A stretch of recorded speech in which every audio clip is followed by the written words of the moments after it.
ओम श्री सद्गुरुदेव भगवान की जय।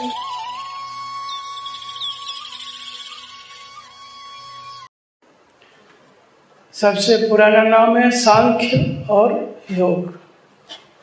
सांख्य के नाम हैं भिन्न भिन्न।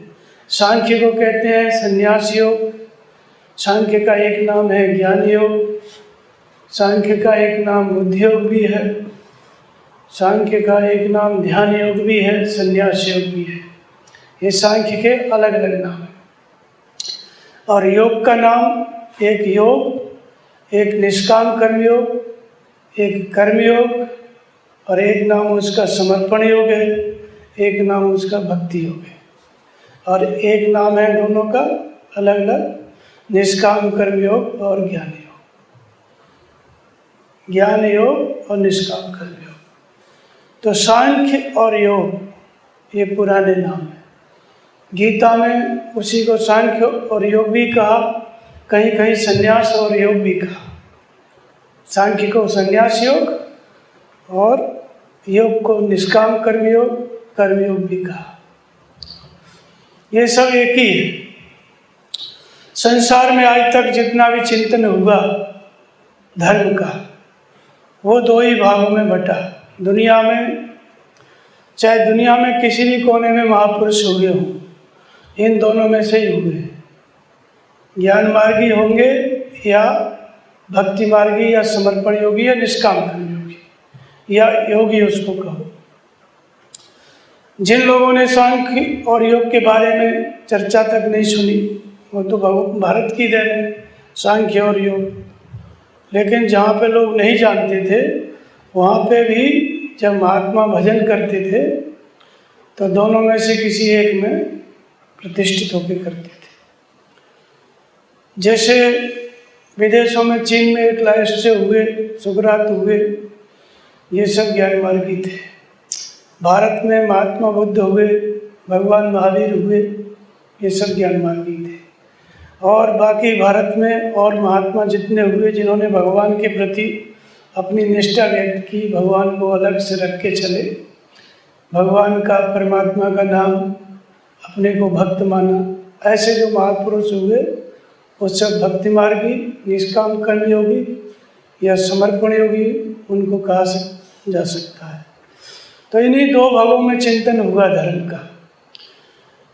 ये दो भागों में चिंतन क्यों बढ़ता है? क्योंकि प्रत्येक व्यक्ति का स्वभाव दो प्रकार का होता है। या तो वो व्यक्ति जब किसी काम को करता है, या तो स्वयं डिसीजन लेके स्वयं करता है, या उसके मन में ऐसी बात रहती है कि भाई कोई बताए हमको, फिर हम कोई काम करें।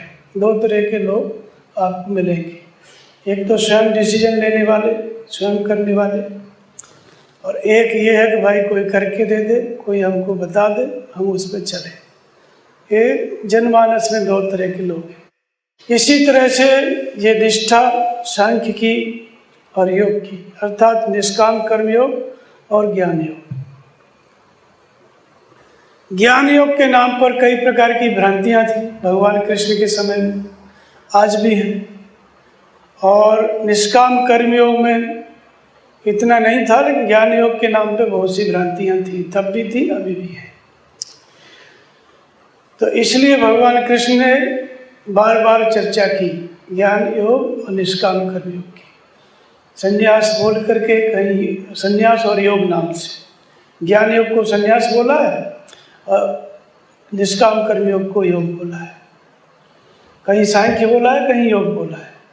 तो सांख्य और योग दो नाम समझ लो तो सांख्य का मतलब समझ लेना चाहिए कि ज्ञान योग, और जहाँ भी योग शब्द आ रहा है वहाँ समझ लेना चाहिए निष्काम कर्म योग या भक्ति योग। ऐसे भगवान कृष्ण ने आरंभ से ही चर्चा की है। तो ये शुरुआत होती है अध्याय 2 से। अर्जुन ने भी बार बार प्रश्न पूछे हैं इसी सांख्य और योग दोनों को लेकर के, और भगवान कृष्ण ने उसको बार बार बताया। तो अध्याय 2 में शुरुआत में ही जब चर्चा होती है भगवान कृष्ण की और अर्जुन की, तो ये प्रश्न सांख्य की बात उठी कैसे?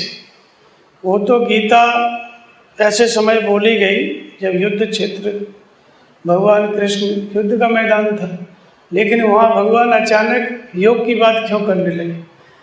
अर्जुन को बताते अच्छा योद्धा बन, शूरवीर बन, लेकिन जब युद्ध करने में कतराने लगा, अर्जुन के अंदर पीछे हटने का स्वभाव आ गया कि मैं युद्ध नहीं करूँगा। तब भगवान कृष्ण ने उसको युद्ध करने के लिए कहा, और युद्ध के साथ साथ फिर वो योगी बन, तस्मात् योगी भव अर्जुन, योद्धा बन नहीं, योगी बन। तो ये दोनों का जो तालमेल है, युद्ध जो शब्द गीता में प्रयुक्त हुआ है, वो युद्ध शब्द भजन के लिए प्रयुक्त हुआ है, कर्म के लिए प्रयुक्त हुआ है, वो लड़ने के लिए प्रयुक्त नहीं हुआ है। क्योंकि गीतोक्त युद्ध अंतःकरण की लड़ाई है, बाहर हुआ था ऐसी बात नहीं, अंतःकरण में हमेशा हो रहा है। तो अंतःकरण के युद्ध को युद्ध, कहीं कहीं गीता में उसको कर्म कहा, कहीं कहीं युद्ध कहा, यानी प्रकृति और पुरुष का संघर्ष, अपने मन को जीतने के लिए किया गया संघर्ष, विकारों से लड़ना, ये सब क्या है? युद्ध है। तो भगवान कृष्ण ने जब सांख्य योग की बात कही अध्याय 2 में, तो उसको दोनों निष्ठाओं को बताया, सांख्य और योग। सांख्य योग यानी संन्यास योग, ज्ञान योग, और योग माने निष्काम कर्म योग, भक्ति योग या समर्पण योग। दोनों बातों को अध्याय 2 में ही भगवान ने बताया, लेकिन बताया कब? जब वो युद्ध नहीं करना चाहता था। भगवान कृष्ण ने जब दोनों सेनाओं के बीच में खड़ा हो गया, तो अर्जुन के अंदर अचानक उसको देख करके मोह उत्पन्न हो गया कि इन्हीं लोगों को, ये तो अपने ही लोग खड़े हैं दोनों तरफ से, एक ही परिवार के लोग हैं, इनको मार करके भला हम सुखी कैसे होंगे? और अवाप्य भूमा वशपत में मृदम राज्यम सुराणा मपचाधिपत्यम यच्छो कुमुच्छो क्षणम इंद्रियाणा। यहाँ अर्जुन ने कहा कि तीनों लोगों का साम्राज्य मिल जाए और पृथ्वी का निष्कंटक राज्य मिल जाए, फिर भी मैं उस उपाय को नहीं देखता जो मेरी इंद्रियों के सुखाने वाले शोक को दूर कर दे। इससे आगे कुछ आपको देना है तो मुझे बताओ, नहीं मैं युद्ध नहीं करूँगा। अर्जुन की जो दृष्टि थी वो कहाँ तक सीमित थी? तीनों लोगों का साम्राज्य अथवा पृथ्वी का साम्राज्य। तो अर्जुन ने कहा कि ये मुझे नहीं चाहिए, इससे आगे कुछ आप दें तो मैं युद्ध करूँगा, नहीं तो नहीं करूँगा। भगवान कृष्ण ने कहा कि अर्जुन, हतो वा प्राप्यसि स्वर्गम जित्वा वा भोक्ष्यसे महीम् तस्माद् उत्तिष्ठ कौन्तेय युद्धाय कृतनिश्चय। हतो वा प्राप्यसि स्वर्गम। पहले अर्जुन ने कहा कि मुझे स्वर्ग नहीं चाहिए और पृथ्वी का राज्य नहीं चाहिए, ऐसा उपाय बताओ जो मेरी इंद्रियों में जो राग और द्वेष है, शोक का कारण है, उसको दूर करे। अर्थात राज्य के लिए अर्जुन युद्ध के लिए तैयार नहीं है, बाहरी, तो बाहरी राज्य के लिए युद्ध के लिए तैयार नहीं है, तो बाहरी कोई लड़ाई भी नहीं। और फिर भगवान दोबारा कहते हैं कि हतो वा प्राप्यसि स्वर्गम जित्वा वा भोक्ष्यसे महीम् तस्माद् उत्तिष्ठ कौन्तेय युद्धाय कृतनिश्चय। हारेगा तो स्वर्ग को प्राप्त करेगा और जीतेगा तो महामहिम स्थिति को प्राप्त करेगा। तो यहाँ पे जब पहले ही मना कर दिया कि स्वर्ग के लिए युद्ध नहीं करूँगा, तो भगवान कृष्ण कौन सा स्वर्ग का राज्य और कौन सा पृथ्वी का महामहिम स्थिति किस बात के लिए कह रहे हैं? तो इसका मतलब होता है कि इसके आगे पहले श्लोक में कहते हैं सुख दुख के समय कृत्वा लाभा लाभो जयादेव तस्मात् योगायुज्यस्य नैवं पापम प्राप्यसे। अर्जुन, सुख और दुख, जय और पराजय, हानि और लाभ, इन सबको समान समझ करके तू युद्ध कर। पहले कहा कि हारेगा तो देवत्व मिलेगा, जीतेगा तो सर्वस्व मिलेगा, और फिर कहते हैं कि इनमें लाभ और हानि में समान दृष्टि रखकर तू युद्ध कर, चाहे तुमको लाभ मिले, हार मिले, चाहे जीत मिले। और फिर कहते हैं तीसरे श्लोक में ऐसा देवता सांख्य बुद्धि योगे तुमाम, ये बुद्धि तेरे लिए ज्ञान योग के विषय में की। कौन सी बुद्धि? कि हारेगा तो देवत्व, हतोवा प्राप्य स्वर्ग मिलेगा, और जीतेगा तो महामहिम की स्थिति। तो वास्तव में यहाँ पे एक क्या बताना चाहते हैं भगवान कृष्ण? कहते हैं युद्ध कर। तो युद्ध का मतलब होता है यहाँ कर्म करना, भजन करना। तो हारने और जीतने का अर्थ क्या है? हारने का मतलब होता है कि जैसे इस भजन में जो कर्म योग का मार्ग है गीता का, नियत कर्म का, इसमें करते करते यदि शरीर का समय पूरा हो गया तो इसको कहते हैं हरना। तो शरीर का समय पूरा हो गया तो आपके पास क्या बचेगा? जितना भजन किए हो वो देवी संपत्ति रहेगी। देवी संपत्ति में विचरण करने की क्षमता, स्वर्ग में विचरण करने की क्षमता, इसी को स्वर्ग कहते हैं भगवान। बाहर वाले स्वर्ग के लिए तो अर्जुन मना किया, मैं युद्ध नहीं करूँगा। फिर तैयार किसके लिए हुआ? ये जो भगवान बता रहे हैं कि हार जाएगा इसमें तो देवत्व मिलेगा, देवी संपत्ति पर अधिकार मिलेगा, और जीत जाएगा, शरीर के रहते रहते ईश्वर की प्राप्ति हो गई तो महान महिमा, परमात्मा की महिमा प्रसारित होगी तुम्हारे शरीर से। भाई संतों के द्वारा ही भगवान की महिमा मिलती है ना। तो महामहिम स्थिति मिलेगी, सर्वस्व मिलेगा, भगवान की प्राप्ति होगी। ऐसा समझकर सुख दुखे, सुख में सर्वस्व और दुख में भी देवत्व है, अर्थात शरीर का समय पूरा हो गया तो भी देवी संपत्ति मिलेगी, और भगवान की प्राप्ति हो गई तो सर्वस्व मिल जाएगा, दोनों हाथों में लगे। तो हार में भी जय अर्थात पराजय हो गए, भजन करते करते शरीर छूट गया, इसको पराजय, हार गया, तब भी देवी संपत्ति, जितना भजन किया है उतनी देवी संपत्ति रहेगी, और भजन करते करते स्थिति मिल गई तो सर्वस्व। तो हार में देवत्व और जीत में सर्वस्व। तो ऐसा समझ करके तू युद्ध कर। ये बुद्धि तेरे लिए सांख्य योग के विषय में कही गई। सांख्य योग के लिए लोग सोचते हैं कि ज्ञान मार्ग, ज्ञान मार्ग कहो, सांख्य योग कहो, इसमें युद्ध नहीं करना है, कर्म नहीं करना है। इसमें जो आत्मा की विशेषता बताई, जो सांख्य योगी होते हैं वो क्या करते हैं कि आत्मा ही शाश्वत है, सत्य है, सनातन है, और वो आत्मा मेरे अंदर है ही, तो अब मैं भजन किसके लिए करूं? यानी जो कर्म है, साधना है, वो क्यों? जब आत्मा मेरे अंदर है ही और वो शाश्वत सत्य है, अजर अमर है, मैं वही हूँ, तो भजन करने की क्या आवश्यकता है? ऐसी भ्रांति भगवान कृष्ण के समय में भी थी और आज भी है।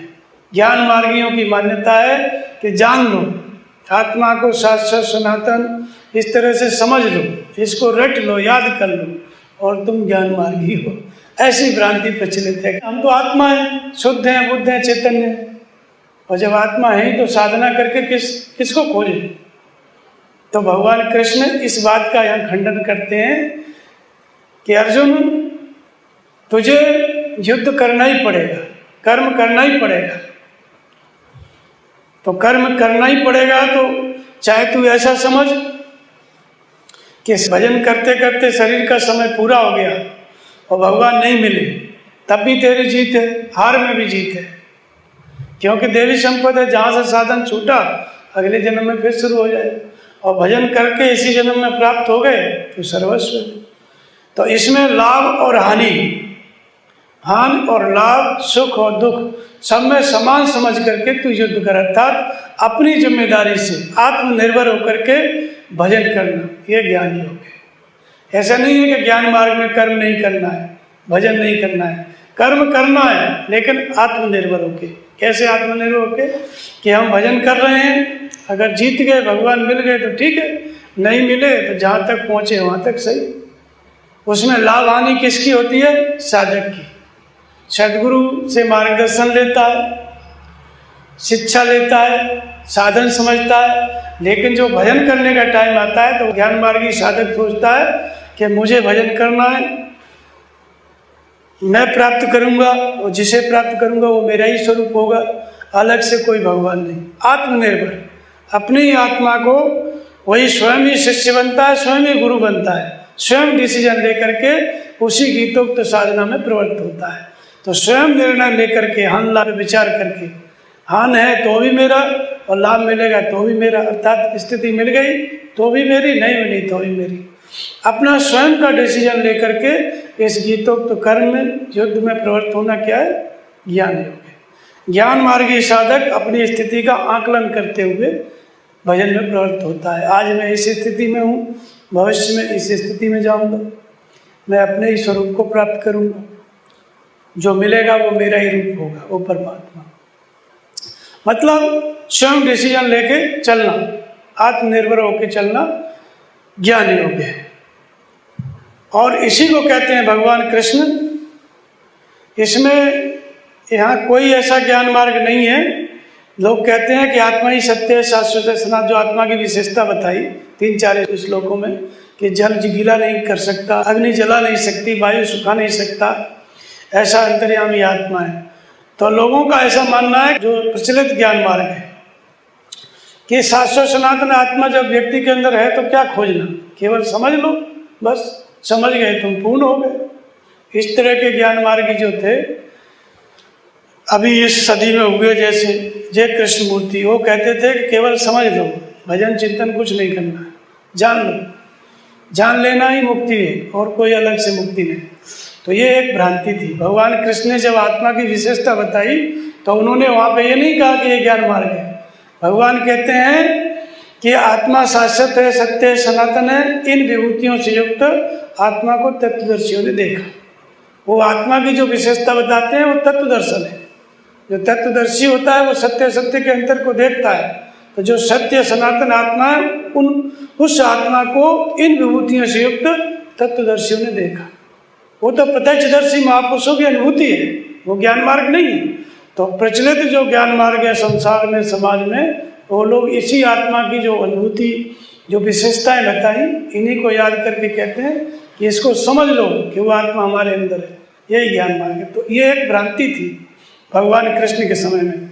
और अर्जुन को भी लगा कि ज्ञान मार्ग में कर्म युद्ध नहीं करना है, लेकिन भगवान ने कहा कि हारोगे तो देवत्व, जीतोगे तो सर्वस्व। सुख में सर्वस्व, हार में भी देवत्व। दोनों स्थितियों में समाज समझ करके तुमको युद्ध करना है, अर्थात भजन करना, कर्म करना ही पड़ेगा।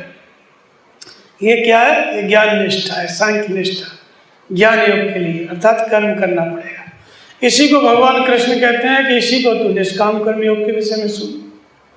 तो निष्काम कर्म योग के विषय में जो निष्ठा बताई, जो बुद्धि बताई, वो कहते हैं कि कर्मण्यवाधिकारस्य मां फलेषु कदाचन मां कर्म फल हेतुर्भू माते संगो अस्तु अकर्मणि।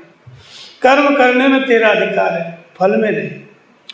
इसी कर्म को करना है, गीतोक्त कर्म को, लेकिन कर्म करो और फल में तुम्हारा अधिकार नहीं, ऐसा समझ के फल है ही नहीं। तो जो निष्काम कर्मयोगी साधक है उसकी दृष्टि कहाँ रहती है? कर्म पर।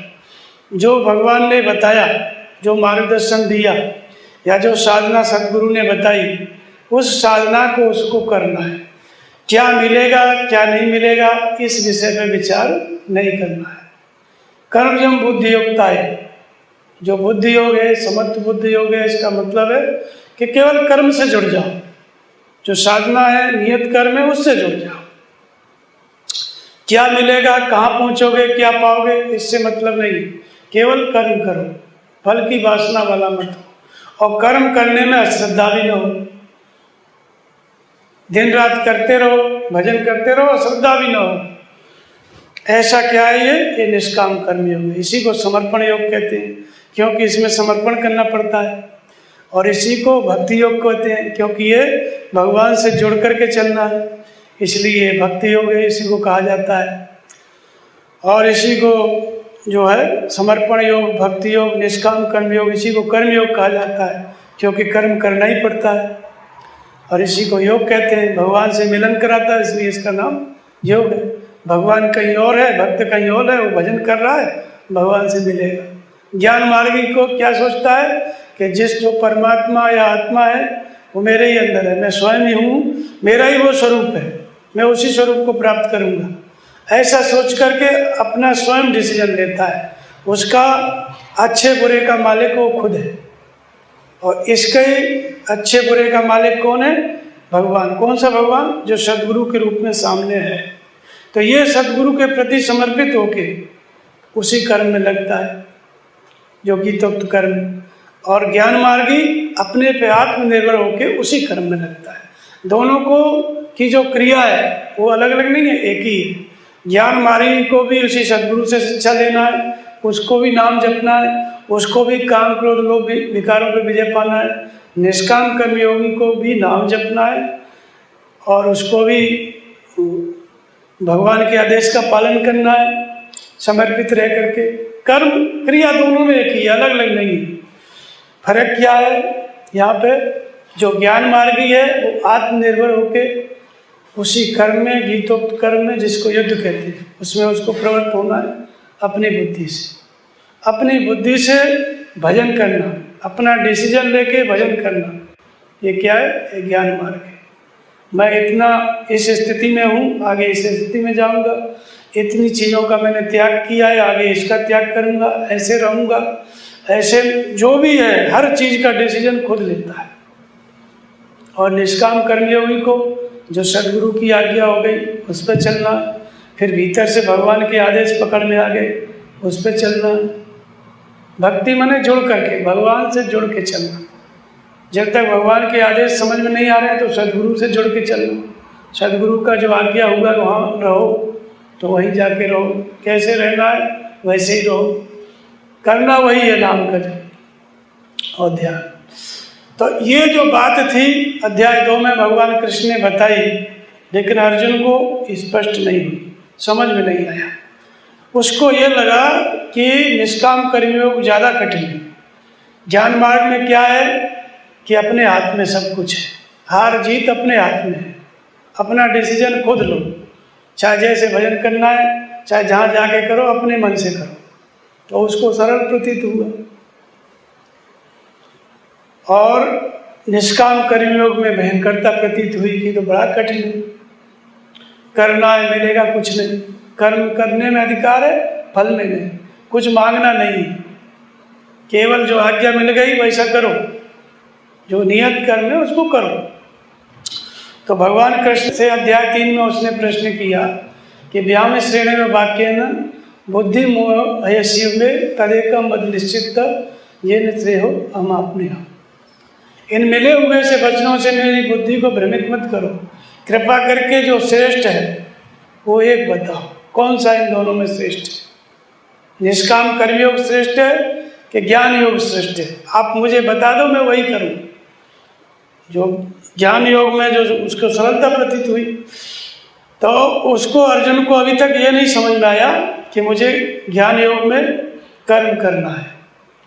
अब यहाँ पे स्पष्ट करते हैं भगवान कि अर्जुन लोके अस्मिन् द्विधा निष्ठा पुरा प्रोक्ता मया नगर ज्ञान योगिन सांख्यानाम कर्म योगिन योगिना।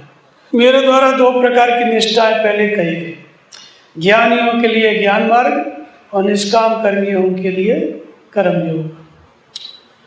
पहले का मतलब सतयुग त्रेता द्वापर युग में नहीं, दूसरे अध्याय में जो दोनों निष्ठा कही थी ना कि ज्ञान योग में आत्मनिर्भर होकर करना और निष्काम कर्म योग में केवल कर्म करने में अधिकार है, फल की इच्छा नहीं करना है। और निष्काम कर्मयोग में ये भी बताया, उसमें 2 फल बताए। ज्ञान मार्ग में हारोगे तो देवत्व, जीतोगे तो सर्वस्व। लेकिन निष्काम कर्मयोग में एक ही फल था, अनामय पदम पद। कर्मजम बुद्धि युक्ताय फलम त्यक्त्वा मनीषिणा जन्म बंध विनिर्मुक्ता पदम गच्छन्ति अनामयम्। उसमें एक फल है, केवल अनामय परम पद मिलेगा और कुछ नहीं। और उसमें 2 फल हैं, हार भी सकते हो, जीत भी सकते हो। 2 प्रकार के फल, हार जाओगे तो देवत्व और जीत जाओगे तो सर्वस्व। तो उसमें एक फल क्यों बताया? क्योंकि निष्काम कर्मयोगी साधक सिर्फ कर्म से जुड़ता है, उसको कुछ चाहिए ही नहीं, तो फल वाली बात ही नहीं। केवल करते रहो, डूब करके श्रद्धा के साथ भजन में लगे रहो, कर्म में लगे रहो, चाहिए कुछ नहीं, मिलेगा कुछ नहीं, केवल लगो। और ये बात अलग है कि सब कुछ मिलता है, दोनों का फल एक ही है परमात्मा। जो ज्ञान मार्गी को मिलेगा वही निष्काम कर्मयोगी को मिलेगा। लेकिन अर्जुन को यहाँ पे फिर बात समझ में नहीं आई, तो फिर उसने दोबारा पूछा कि मिले हुए से वचनों से मेरी बुद्धि को भ्रमित मत करो, कृपा करके एक बताओ कौन सा सही है। तो भगवान ने कहा कि अर्जुन नहीं कश्चित क्षणमपि जात तिष्ठत कर्मचत कार्यते ये अवश्य कर्म सर्व प्रकृति जय। न तो ऐसा ही है कि कर्मों को आरंभ न करे और निष्कर्मता की स्थिति मिल जाए, जैसा कि तू सोच रहा है, प्रचलित था उस समय कि कर्म करना ही नहीं है, बस केवल जान लो कि आत्मा शुद्ध है, बुद्ध है, वो आत्मा मेरे अंदर है ही, करना क्या है।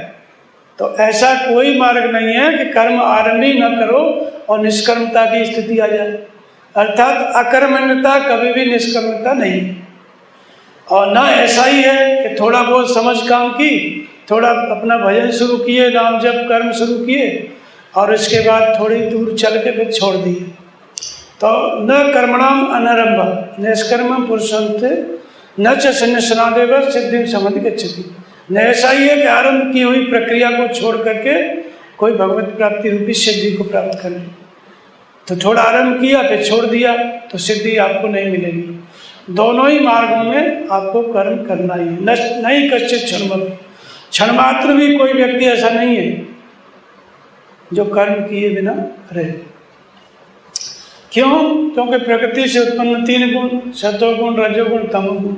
सत्वगुण आएगा तो उसके अनुसार से कर्म करना ही पड़ेगा, चाह कर भी नहीं रुक सकते। रजोगुण आएगा तो कामना आएगी, कर्म करना ही पड़ेगा।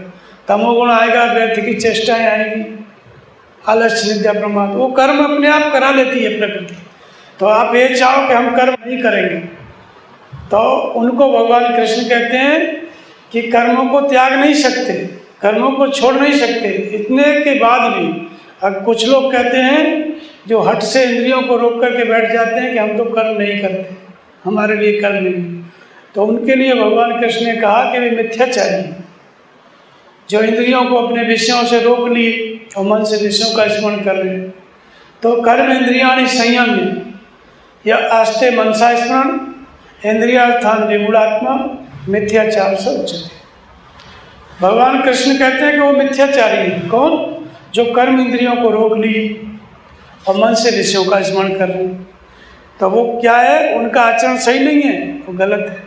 तो ज्ञान मार्ग में लोग क्या करते हैं कि इंद्रियों को रोक के बैठ गए, हमारे लिए कर्म है ही नहीं, और मन से विषयों का स्मरण।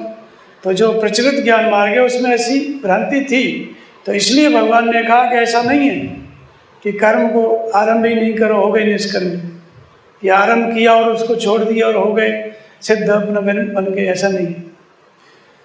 कर्म करना ही पड़ेगा।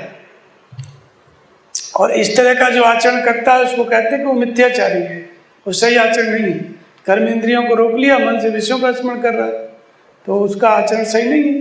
तो सही आचरण क्या है? ब्रह्माचरण क्या है?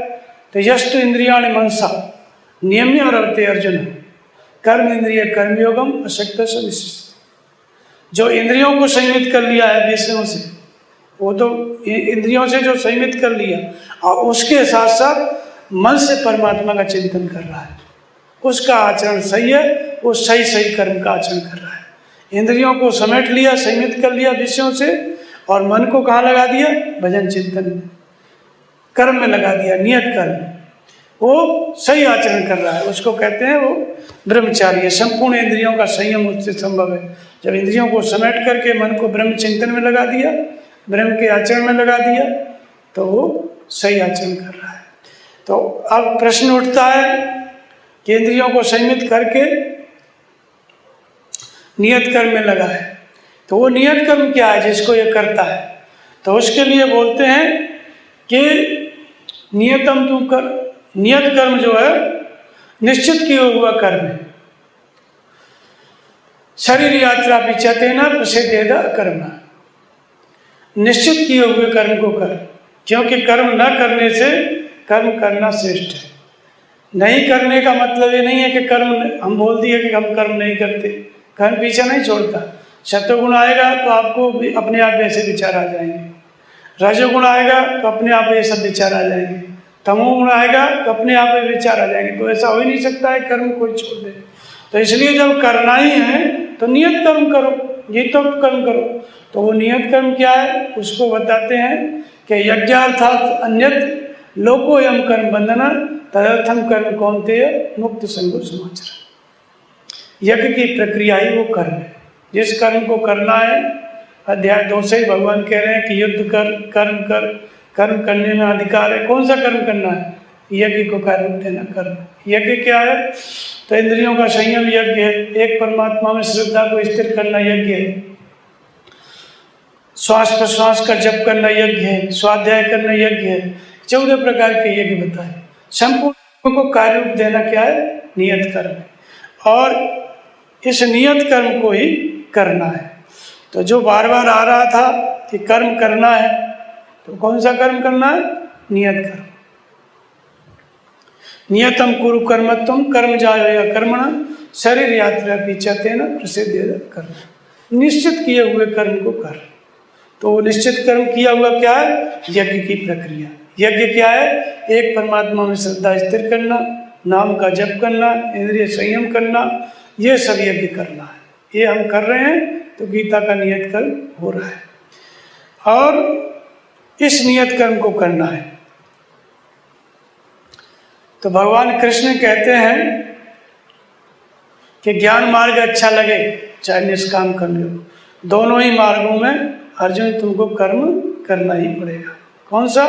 नियत कर्म करना पड़ेगा। और फिर अध्याय 6 में कहते हैं, उसी बात को कहते हैं, अध्याय 6 में कहते हैं कि अनाश्रित कर्म फलम कार्यम कर्म करोतिय सहयोगी सन्यासी न च निरग्नि न च क्रिया। तुमको सांख्य योग अच्छा लगे या निष्काम कर्म योग, अनाश्रित कर्म फलम, जो फल के आश्रय से रहित होकर के जो नियत कर्म को करता है, गीतोक्त कर्म को करता है, वही सन्यासी है, वही योगी है। केवल क्रिया को छोड़ने वाला, केवल अग्नि को त्याग करने वाला न सन्यासी है न योगी है। भगवान कृष्ण ने यहाँ स्पष्ट कर दिया कि सांख्य योग अच्छा लगे चाहे निष्काम कर्म योग, दोनों ही मार्गों में तुमको कर्म करना ही है। तो सन्यासी और योगी दो बात कही गई। सन्यासी माने ज्ञान मार्गी, योगी माने निष्काम कर्म योगी। तो भगवान कहते हैं कि फल के आश्रय से रहित होकर के जो नियत कर्म को करता है वही सन्यासी है, वही योगी है, अर्थात नियत कर्म करना ही पड़ेगा। फिर कहते हैं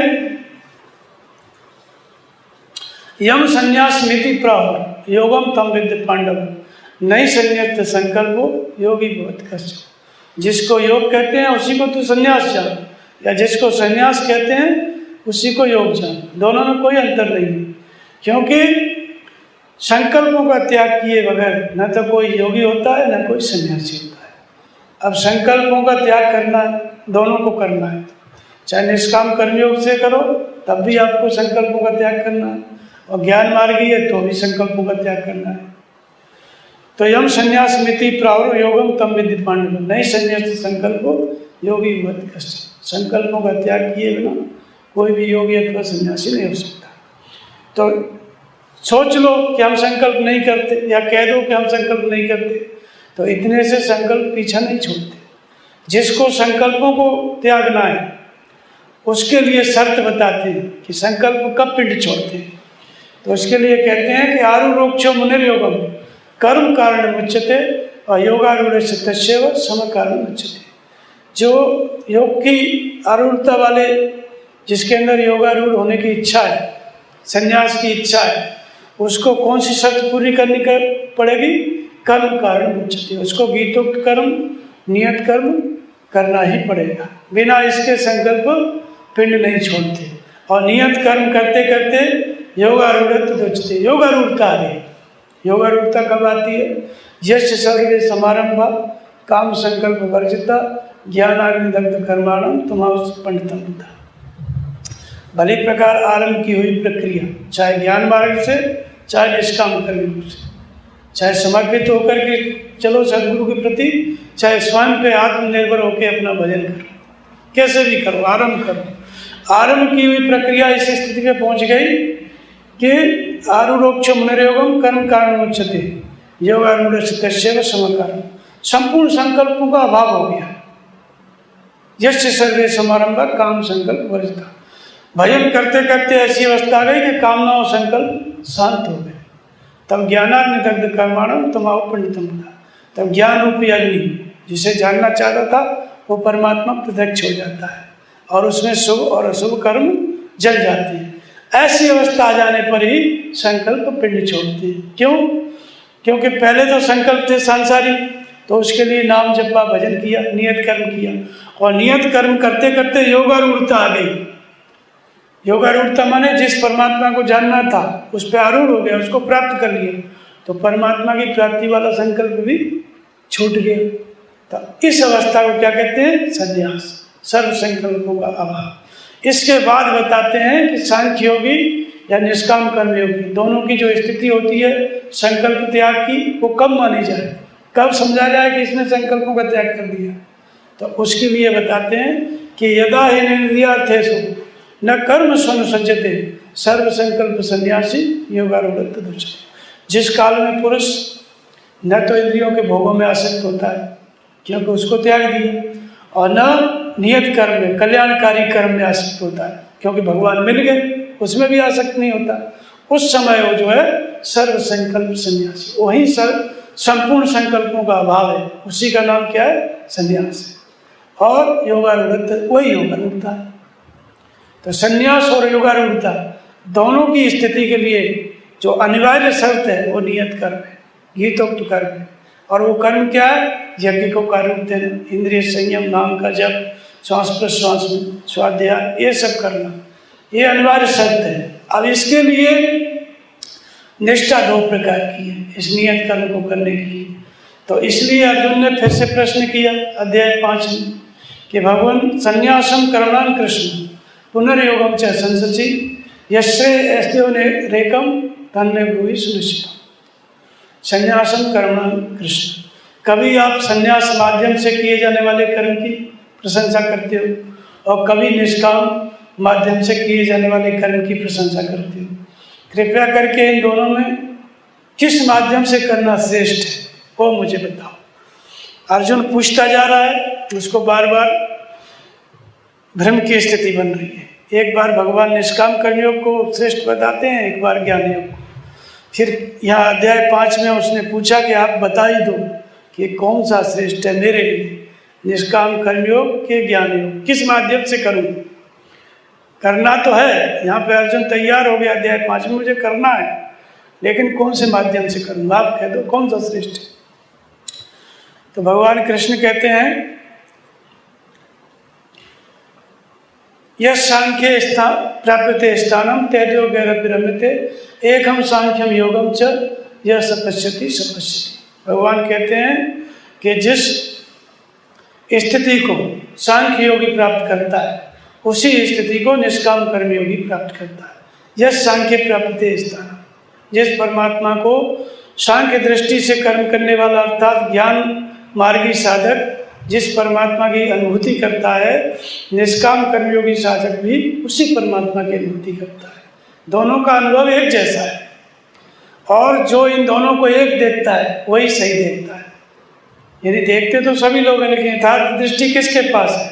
जो इन दोनों को एक देखता है। फल की दृष्टि से जो दोनों को एक रूप देखता है वही यथार्थ देखता है। क्यों?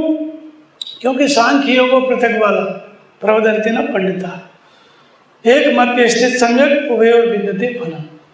सांख्य योग और निष्काम कर्मयोग को वही लोग अलग अलग बताते हैं जिनकी समझ अभी हल्की है। जो पूर्ण ज्ञाता है वो इन दोनों को अलग अलग नहीं बताते, क्योंकि उनको पता है कि दोनों का परिणाम एक है, दोनों की क्रिया एक है, दोनों को काम क्रोध लोभ से लड़ना है, समान सब कुछ है। सिर्फ दोनों की निष्ठा का अंतर है, दृष्टिकोण का अंतर है। ज्ञान मार्गी आत्मनिर्भर होकर के आत्म बल के द्वारा वो भजन में प्रवृत्त होता है, कर्म में प्रवृत्त होता है, उसका आहान लाभ वो खुद देखता है। और निष्काम कर्मयोग का आहान लाभ भगवान देखते हैं, सदगुरु देखते हैं, जिनके प्रति वो समर्पित है। बाकी दोनों को काम क्रोध लोभ पे विजय पाना है, दोनों को नाम जपना है, दोनों को जिसे प्राप्त करना है वो एक ही परमात्मा है। तो कोई अंतर ही नहीं है, सिर्फ दृष्टिकोण का अंतर है। तो यहाँ भगवान कृष्ण स्पष्ट करते हैं कि संन्यासस्तु महाभाव दुखम माप्तुम योगता योग युक्तो मुनिर्ब्रह्म नचिरेणादि गच्छति। संन्यास योग के अंदर भी, ज्ञान योग के अंदर भी निष्काम कर्म योग का ही आचरण करना है। क्यों करना है? क्योंकि योग युक्तो मुनिर्ब्रह्म संन्यासस्तु महाभाव दुखम माप्तुम योगता। जो ज्ञान दृष्टि वाले साधक हैं, जो आत्मनिर्भर होकर चलने वाले साधक हैं, उनके लिए संन्यास की प्राप्ति दुष्कर है, दुर्लभ है। क्यों? क्योंकि ज्ञान योग में भी निष्काम कर्मयोग का आचरण करना पड़ेगा। आचरण वही करना है, कामनाओं का त्याग। कर्म करो, कामनाओं का त्याग करो। अगर कामनाओं का त्याग नहीं करता है ज्ञान योगी, फल की इच्छा कर लेता है, तो फिर वो जन्म पर जन्म लेते रहो, फल भोगते रहो, पहुंचेगा ही नहीं। इसलिए दुष्कर है। और दूसरी बात उन्होंने कहा कि वो अपने ही स्वरूप को, वो अपना भजन करता है तो उसके अंदर क्या रहता है, उसकी जो बुद्धि रहती है वो स्वयं पर केंद्रित रहती है। मैं अपनी आत्मा को प्राप्त करूंगा, जिसे प्राप्त करूंगा वो मेरा ही स्वरूप होगा।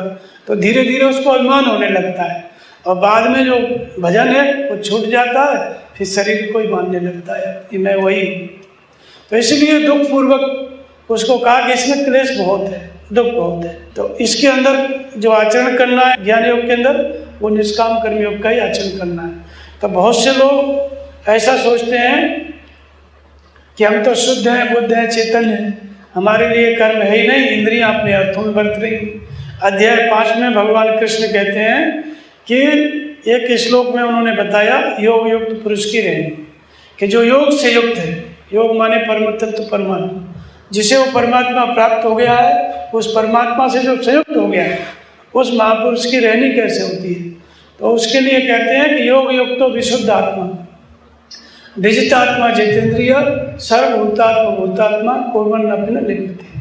जो योग से संयुक्त है, परमात्मा से संयुक्त है, जिसने विजितात्मा मन इंद्रिय और शरीर को जीत लिया है, विशुद्ध आत्मा विशेष रूप से जिसका अंतःकरण शुद्ध हो चुका है, वो सर्वभूतात्मा भूतात्मा, वो सर्वभूतात्मा भूतात्मा हो चुके हैं। अर्थात संपूर्ण भूत प्राणियों के अंदर जो आत्मा है, उसका मूल जो परमात्मा है, उसके साथ वो एक ही भाव हो चुका है, उससे संयुक्त हो चुका है। इसलिए तो योग युक्त है।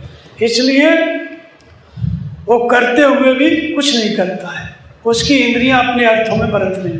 उसकी नकल करके ज्ञान मार्गी जो प्रचलित हैं, वो कहते हैं कि हमारी इंद्रियां तो अर्थों में बरत रही हैं, हम अपने स्वरूप में स्थिर हैं। लेकिन ये जो स्थिति है, ये योग युक्त पुरुष की स्थिति है। योग का अभ्यास करते करते भगवान की प्राप्ति कर ली, उसकी ये मन स्थिति है, ये उसकी कल्पना नहीं है कि वो कुछ नहीं करता, इंद्रियां अपने अर्थों में बरत रही हैं। उसी को भगवान कृष्ण स्पष्ट करते हैं कि नैव किंचित करोमीति युक्तो मन्येत तत्वेत पश्यन् श्रवणन् स्पर्शन् जगनन् अश्नन् गच्छन् स्वपन् श्वसन् प्रल्पन् विसृजन् ग्रहणन् उन्मिषन् मिषन्नपि इंद्रियाणि इंद्रियार्थेषु वर्तन्ते धार्य। ऐसी धारणा वाला होता है। कैसी धारणा वाला होता है कि नैव किंचित करोमीति, मैं कुछ नहीं करता, किंचित मात्र भी मैं कुछ नहीं करता। ये उसकी योग युक्त पुरुष की, महापुरुष की अनुभूति है। ये साधना करके उसने स्थिति पाई है, कल्पना नहीं है। तो क्या देखता है कि इंद्रियां अपने अर्थों में बरत रही हैं। कौन सी इंद्री? आंखें, आंखें खोलते हुए, पश्चिम देखते हुए भी इंद्रियों ने देखा, लेकिन अंदर वो परमात्मा स्वरूप में स्थित है। उसको कुछ नहीं, इंद्रियों के विषयों से कोई मतलब नहीं, वो भगवान में स्पर्श कर रहा है, तब भी वो भगवान का ही स्पर्श कर रहा है। और खा रहा है, पी रहा है, हर परिस्थिति में चलते फिरते हर समय वो परमात्मा से संयुक्त है। इसलिए आंखें देख रही हैं, उनका काम है, लेकिन आंखों के द्वारा कोई विषय ग्रहण नहीं करता है। आंखों ने देखा, वो कुछ नहीं देखता, वो भगवान को देखता है। इसलिए वो उसकी स्थिति है कि इंद्रियां अपने अर्थों में बरत रही हैं। तो ज्ञान मार्गी जो प्रचलित ज्ञान मार्गी थे, उन्होंने इसी श्लोक को अपना ये बना लिया कि हमारी तो इंद्रियां अर्थों में बरत रही हैं, गुण गुणों में बरत रहे हैं, हम तो कुछ नहीं करते हैं। तो ऐसा याद करके और फिर लोगों को बताते हैं कि हम ज्ञान मार्गी हैं, कर्म है ही नहीं, इंद्रियां अपने अर्थों में बरत रही। लेकिन यहाँ भगवान कहते हैं कि ये एक स्थिति है, योग युक्त पुरुष के ये रहनी है, भगवान से संयुक्त पुरुष की रहनी है। ये ज्ञान मार्गी साधक का लक्षण नहीं है, ये महापुरुष की रहनी है, योग युक्त की। और योग युक्त पुरुष कोई कब होता है? तो कहते हैं कि भली प्रकार वश में करा हुआ चित्त भी जब परमात्मा में स्थित हो जाता है, तब पुरुष संपूर्ण कामनाओं से रहित हो जाता है। उस स्थिति में वो क्या होता है? योग से युक्त होता है। तो भली प्रकार वश में कर लिया चित्त, फिर भगवान में स्थित हुआ, और जब भगवान में स्थित हुआ तो योग से युक्त हुआ। उसकी ये स्थिति है कि इंद्रियां अपने अर्थों में बरत रही, न कि कोई ज्ञान मार्ग की साधना। ये कोई ज्ञान मार्ग की साधना नहीं है, तो इस भ्रांति को भी भगवान कृष्ण ने स्पष्ट किया। और फिर कहते हैं कि जो निष्ठा है ज्ञान मार्गी की, उसको कर्म में कैसे प्रवृत्त होना, उसकी निष्ठा है वो किस तरह की है। अध्याय 3 में उसको स्पष्ट किया भगवान ने कि पहले अर्जुन ने पूछा कि न चाहते हुए मनुष्य पाप का आचरण क्यों करता है। तो भगवान ने बताया कि काम और क्रोध ये प्रबल शत्रु हैं, ज्ञानियों के निरंतर बैरी, इनकी प्रेरणा से पाप का आचरण करता है। और फिर कहा कि जब बैरी हैं, शत्रु हैं, तो इनको कैसे मारा जाए। तो फिर भगवान ने कहा कि अर्जुन, इंद्रियां हैं शरीर में, इंद्रियां बलवान हैं, लेकिन इंद्रियों से अधिक बलवान कौन है? मन है। जब तक मन आदेश नहीं देगा इंद्रियां कहीं नहीं जा सकती, शरीर कहीं नहीं जा सकता। तो इंद्रियों की शक्ति से भी किसके पास ज़्यादा शक्ति है? मन के पास। और मन से भी ज़्यादा शक्तिशाली कौन है? बुद्धि। जब तक बुद्धि डिसीजन नहीं देगी मन कुछ नहीं कर सकता। अब बुद्धि से भी ज़्यादा शक्तिशाली कौन है? तुम्हारा आत्मा, तुम स्वयं। तुम अपने आप में उस बुद्धि से भी शक्तिशाली हो, क्योंकि डिसीजन तो तुम ही लेते हो। तो इसलिए अपनी शक्ति को इतना शक्तिशाली अपने को मान करके बुद्धि से मन को संयमित करो और मन से इंद्रियों को। तो अपनी बुद्धि से मन को और इंद्रियों को संयमित करके भजन में लगाना, नाम जप में लगाना, ध्यान में लगाना, अपना स्वयं डिसीजन लेकर के, ये क्या है? ये सांख्य निष्ठा है, ये ज्ञान योग की निष्ठा है। कर्म वही करना है, युद्ध करना, कर्म करना, भजन करना, लेकिन आत्मनिर्भर होकर करना, अपने ढंग से भजन करना, वही नाम जपना है लेकिन अपने ढंग से। तो ज्ञान मार्गी साधक क्या है? अपना नियम बनाता है कि मैं इतनी देर तक बैठूंगा, फिर खाऊंगा, इतना नहीं खाऊंगा, इतना सोऊंगा, सारा गणित लगा करके वो भजन करता है। तो उसका आधा समय तो जैसे भजन करेगा, तो भजन करने से पहले जितनी देर बैठ रहा है उतनी देर का पूरा गणित लगा लेगा, इतनी देर तक ये करना, ये नहीं करना है, सारा गणित लगा के बैठेगा। उसकी जो है आधी शक्ति ये डिसीजन लेने में चली जाती है। इसलिए ज्ञान मार्गी को अधिक संकट है। अध्याय 11 में भगवान कृष्ण ने कहा कि तू भक्त बन, निष्काम कर्मयोगी बन। तो निष्काम कर्मयोगी जो साधक होता है उसका समर्पण कैसा होना चाहिए उसको बताते हैं। निष्काम कर्मयोग की निष्ठा कि मत कर्म कृत मत परमो मत भक्त संग वर्जित निर्वैर सर्वभूतेषु यह समावित पांडव। मत कर्म कृत, मेरे द्वारा जो निर्धारित किया हुआ कर्म है, ये तो कर्म, उसको कर।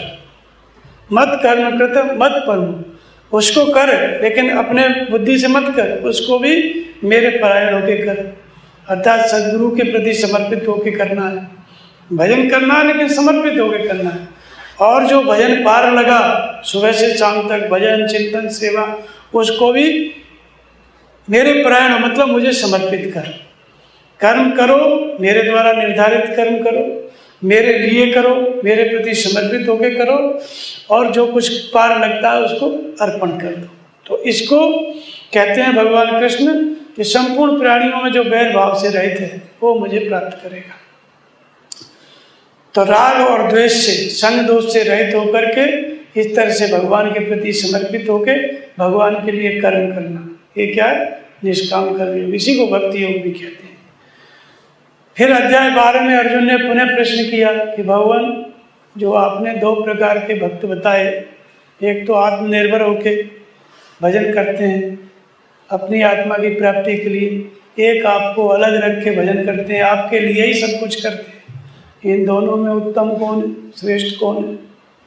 तो अर्जुन की यहाँ जिज्ञासा ये है कि इन दोनों में जो अच्छा होगा उसी मार्ग से मैं करूँगा। तो भगवान से फिर प्रश्न किया अध्याय 12, एवं सततयुक्ताय भक्तास्त्वां परिपास्ते यह चाप्यक्षरम अव्यक्तम तेषां के योग वित्तम।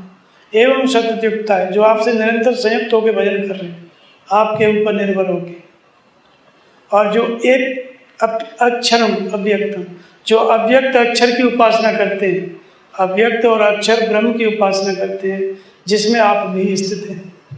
एक तो जो आपकी उपासना कर रहे हैं, आपको ही सब कुछ मान रहे हैं, अर्थात सदगुरु को ही सब कुछ मान के भजन कर रहे हैं। और दूसरा, जो सदगुरु जिस स्वरूप में स्थित है उस ब्रह्म को, उसको ही सब कुछ मान के भजन कर रहे हैं, सदगुरु के प्रति समर्पित नहीं है। शिक्षा लिए, दीक्षा लिए, सब कुछ होगा, लेकिन जिसमें सदगुरु स्थित है उस परमात्मा की उपासना कर रहे हैं अपने ऊपर निर्भर होकर के। उन दोनों में श्रेष्ठ कौन है? तो भगवान कृष्ण ने यहाँ पे स्पष्ट किया कि श्रेष्ठ दोनों ही हैं। पहले तो ये कहा दोनों ही श्रेष्ठ हैं। कहते हैं जो संपूर्ण इंद्रियों को संयमित करके सर्वव्यापी अकथनीय कण कण में व्याप्त अविनाशी अक्षर परम ब्रह्म की उपासना करते हैं, संपूर्ण भूतों के हित में लगे रहने वाले महात्मा भी मुझे ही प्राप्त होते हैं, क्योंकि ब्रह्म के ये लक्षण मुझसे भिन्न नहीं है। लेकिन इनकी साधना में क्लेश अधिक है। उसको बताते हैं कि क्लेशो अधिक तरस्ते शाम अव्यक्ता शक्ति चेष्टा अव्यक्ता है गतिर दुखम और देव बदवीर प्राप्यते। जो अव्यक्त परमात्मा की उपासना करते हैं, ये नाम जप रहे हैं, भजन कर रहे हैं, लेकिन सदगुरु के प्रति समर्पित नहीं। वो किस तरह से नाम जपते हैं, भजन करते हैं, किसके लिए? कि जिस ब्रह्म को मैं प्राप्त करूंगा वो मेरा ही स्वरूप होगा। मैं अपने ही अव्यक्त स्वरूप को प्राप्त करूंगा और कोई भगवान नहीं, वो मेरा ही स्वरूप होगा। इस तरह से वो भजन में लगते हैं, भजन भी करते हैं। और कुछ दिन में क्या होता है, अव्यक्त की उपासना करने वालों के अंदर देह बदवीर भाप्यते, देहाभिमान आ जाता है। देहाभिमान क्या होता है? पहले तो वो ऐसा समझते हैं कि मैं भगवान को प्राप्त करूंगा, अव्यक्त आत्मा अव्यक्त स्वरूप वो मेरी आत्मा है, उसी को मैं प्राप्त करूंगा। और धीरे धीरे जो क्या होता है उनमें कि उस आत्मा को प्राप्ति में तो कठिनाई है, टाइम लगता है, वो अपने को ही आत्मा मान लेता है ज्ञान मार्ग की, कि मैं अब हो गया, पूर्ण हो गया। और यही इस मार्ग में सबसे बड़ी बाधा है। तो साधना तो चलता तो ऐसे है कि अव्यक्त स्वरूप को प्राप्त करना है, शुरुआत ऐसे ही उसकी होती है, लेकिन अब उसका इंतजार कौन करे? धीरे धीरे वो अव्यक्त मेरा ही स्वरूप है, वो आत्मा मैं ही हूँ, मैं ही करते करते अपने को ही सोहम सोहम कहने लगता है और घूम के अपने शरीर को ही वो भगवान मान के बैठ जाता है। इसके बाद फिर उसकी गति रुक जाती है। तो वही वाली बात हो गई, हारोगे तो देवत्व, इधर हार गया वो, और जीत जाएगा मतलब प्राप्ति कर लिया तो सर्वस्व। और प्राप्ति से पहले देहाभिमान हो गया, देहाभिमान होते ही साधन रुक जाती है, फिर अपनी इच्छाओं की पूर्ति करने लगता है, आगे नहीं बढ़ता है फिर। तो इसलिए देहाभिमानियों के द्वारा अव्यक्त विषय गति कठिनता से प्राप्त होती है। तो भगवान कहते हैं कि इसमें मेरी उपासना करते हैं, लेकिन उनकी उपासना में व्याधा बहुत है। वो धीरे धीरे इंतजार नहीं करते भगवान की अपने स्वरूप की प्राप्ति का, पहले ही अपने को मान के बैठ जाते हैं। इसलिए ज्ञान मार्गी साधक ज़्यादातर पहुंचने वाले बहुत कम होते हैं। साधना बहुत लोग करते हैं, लेकिन कोई कोई ज्ञान मार्ग से पहुंचता है, सब नहीं पहुंचते। दूसरी बात, ज्ञान मार्गी साधक का क्या रहता है कि उसका सबसे प्रमुख क्या है, इसको संकल्प मार्ग कहते हैं। प्रण करके, संकल्प करके, प्रणपरायण उसकी बुद्धि होती है। वो अपना नाम जपना है, भजन करना है, सब समझ गया, सदगुरु से शिक्षा ले लिया। अब सदगुरु से उसको कोई मतलब नहीं है, अब उसको भजन अपने ढंग से करना है। तो अब गुरु महाराज कहते हैं कि भाई ऐसे करो, वहाँ जाके रहो, ऐसे भजन करो, वो ठीक है, वो तो कर रहा है, निष्काम कर लो। ज्ञान मार्गी को क्या लगता है कि मैं अपने ढंग से भूखा रह करके कठिन तपस्या करके जल्दी प्राप्त कर लूँगा। तो इसलिए वो अपना वहाँ से अलग हो जाता है, फिर वही साधना करेगा, अपना संकल्प लेगा, मुझे इतने दिन तक खाना नहीं खाना है या एक टाइम खाना है। अब संकल्प लेके बैठ गया, खूब तीव्रता से लगाया भजन। इसके बाद वो बुद्धि का निर्णय था, भगवान ने तो आदेश दिया नहीं था, अपने निर्णय से बैठ गए। और उसके बाद फिर क्या है, जब खाना चालू करेगा ना तो जितना छोड़ा है उससे 10 गुना खा जाएगा दूसरे महीने में। ऐसे ही वो कहेगा मुझे इतना सोना है, इतना जग जग के भजन करना है, 4-6 रात जग गया, फिर 10 रात लगातार सो गया। ये दिक्कत होती है उसमें। अपना डिसीजन तो लेता है, लेकिन डिसीजन अपनी बुद्धि से वो चल नहीं पाता है। इसी काम को भगवान कराते हैं निष्काम कर्मयोगी को, यानी गुरु महाराज ने उसको आदेश दे दिए कि ऐसे सेवा करो, ये सब करो, कर रहा है अपना, बस हो गया, ज़्यादा मतलब नहीं है उसको कहाँ पहुँचा कहाँ नहीं पहुँचा, क्या मिलेगा क्या नहीं मिलेगा, भगवान मिलेंगे कि नहीं मिलेंगे, ये सब निष्काम कर्मयोगी को ये सब चिंता रहती नहीं। उसका काम है आज्ञा पालन करना, बस समर्पित होकर भजन करना, जो वो उसका काम है। और ज्ञान मार्गी क्या है, उसको ये रहता है कितनी जल्दी पहुंच जाऊं, संकल्प करके कि जल्दी भगवान मिल जाए, जल्दी स्वरूप मिल जाए, जल्दी परम पद मिल जाए। तो ऐसे संकल्प करके वो अपनी साधना तो ये जो संकल्प है ना, इसमें ताकत होनी चाहिए, तो ज्ञान मार्गी साधक तेजी से चलता है। जैसे अब ये लोग थे, महावीर थे, बुद्ध थे, तो ये संकल्प लेते थे कि हमको ऐसी परिस्थिति हो जाए कि जो है हम भिक्षा करेंगे, गाय के सींग में गुड़ लगा हुआ मिलेगा तो हम उसको खाएंगे। गाय के सींग में गुड़ लगा हुआ मिलेगा तभी भोजन करेंगे, नहीं करेंगे, ले लिया संकल्प। अब गाय सींग मारे गुड़ की गाड़ी में, तब गुड़ उसकी सींग में लिपटा मिले तब खाना खाना, नहीं तो नहीं। अब भगवान को या उनके संकल्प के अनुसार वो व्यवस्था होनी चाहिए। तो ऐसे 3-3 दिन, 4-4 दिन, 10-10 दिन बीत जाए, फिर ऐसा जब आए तब वो व्यवस्था हो तब खाना खाएं। तो ऐसे 12 साल तक वो अपना संकल्प करते गए, तब करते गए। तो वो ज्ञान मार्गी से उन्होंने भी आत्मा को ही प्राप्त किया, लेकिन उसमें कठिनाई, और सबका संकल्प पूरा होता नहीं। संकल्पवान मतलब इतना क्षमता रहनी चाहिए कि आप अपने निर्णय पर डटे रहो। डटा रहेगा तो ज्ञान मार्गी पहुंच जाएगा। भगवान कृष्ण बारे में कहते हैं कि अव्यक्त अक्षर की उपासना करने वाले मेरी उपासना करते हैं, वो ब्रह्म के लक्षण मुझसे भिन्न नहीं है, वो मुझे ही प्राप्त होते हैं, लेकिन देहाभिमान हो जाता है, बीच में ही वो रुक जाते हैं, अहंकार हो जाता है। अहंकार नहीं होता है तो संकल्प के अनुसार साधना करते करते पहुंच जाता है, ध्यान करते करते फिर वो उसी भगवान की प्राप्ति होती है। और जब उसको ज्ञान मार्गी को प्राप्ति होगी तो वो ये नहीं कहेगा मैंने भगवान को देखा, भगवान का दर्शन किया। वो उसकी भाषा होती है मैंने अपने स्वरूप को प्राप्त कर लिया, आत्मा को प्राप्त कर लिया, ज़्यादा से ज़्यादा आत्मा को प्राप्त कर लिया। और नहीं तो भगवान को प्राप्ति, भगवान शब्द ये सब शब्द नहीं। बुद्ध ने कहा मैंने अविनाशी पद को पाया। भगवान भक्ति किसी चीज़ का नाम नहीं, मैंने उसी अविनाशी पद को पाया जो मुझसे पहले पाया था। भगवान नाम ही नहीं लिया, अविनाशी पद को पाया। और बात वही है, अविनाशी पद माने भगवान की प्राप्ति। लेकिन वो भजन करते करते उनका जो ढंग है वो ऐसा हो जाता है कि मुझे अपने को ही प्राप्त करना है, अपने को ही जानना है। वो स्वयं गुरु होता है, स्वयं ही शिष्य होता है। गुरु मिल गया नाम के लिए, शिक्षा दीक्षा ले लिया, फिर उनकी आत्मा में इतना बल होता है कि वो खुद ही गुरु बनते हैं। भगवान के मार्गदर्शन भी मिलते हैं, उन पर भी चलते हैं, और कभी कभी अपना भी डिसीजन लेके चलते हैं। साधना ही करना है, संकल्प ले लिया कि मुझे और कुछ करना ही नहीं है, भगवान की प्राप्ति करनी है, मतलब अपने स्वरूप को ही जहाँ दूसरी चीज़ में जाएंगे ही नहीं, तो फिर वो जीत जाता है, धीरे धीरे पहुँच जाता है। लेकिन कुछ लोग नहीं पहुँच पाते। जैसे विश्वामित्र भी ज्ञान मार्ग से चले थे, लेकिन वो 3 बार विचलित हुए, तब उनको समर्पण करना पड़ा। तो ज्ञान मार्गी सब साधक नहीं पहुँच पाते, कोई कोई बिरला पहुँचता है। तो गिने चुने लोग हैं जो पहुँचे हैं। भारत में 2 ही नाम है, केवल बुद्ध और महावीर। इनकी जो तपस्या थी वो ये गीता का ही मार्ग था, लेकिन ज्ञान मार्ग, आत्मनिर्भर हो गए। तो हारोगे तो देवत्व, जीतोगे तो सब, जीत गए तो भगवान की प्राप्ति हो गई, और नहीं प्राप्ति हुई तो बीच में शरीर छूटा तो फिर अपना देवत्व तो है ही, देवी संपत्ति पर अधिकार है। इसी के लिए भगवान कृष्ण ने कहा कि अर्जुन, हानि और लाभ दोनों को समान समझ।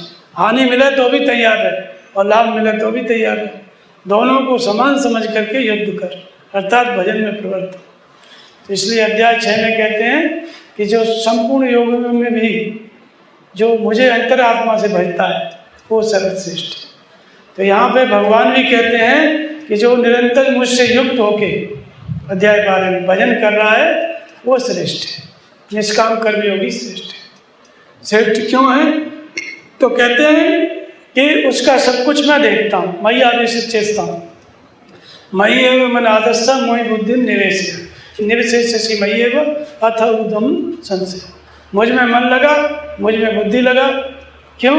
क्योंकि ऐसा तू करेगा, मुझ में ही मन लगाएगा, मुझ में ही बुद्धि लगाएगा, तो मुझे ही प्राप्त होगा, मुझको ही प्राप्त होगा। और मन और बुद्धि को लगा करके जैसे ही तू समर्पित हो जाएगा, मैं तुझे मृत्यु रूपी संसार सागर से पार कर दूंगा, मैं पार कर दूंगा। अर्थात निष्काम कर्मयोगी का उद्धार पार जो कुछ भी करते हैं भगवान करते हैं। किस रूप वाले भगवान? वर्तमान में जो सदगुरु हैं वो उसके मालिक होते हैं, सारा भार उन पर होता है। तो जो निष्काम कर्मयोगी या भक्ति मार्गी साधक है उसको केवल गुरु की आज्ञा का पालन करना है, बस उसका वही भजन है, वही ध्यान है, सब कुछ वही है।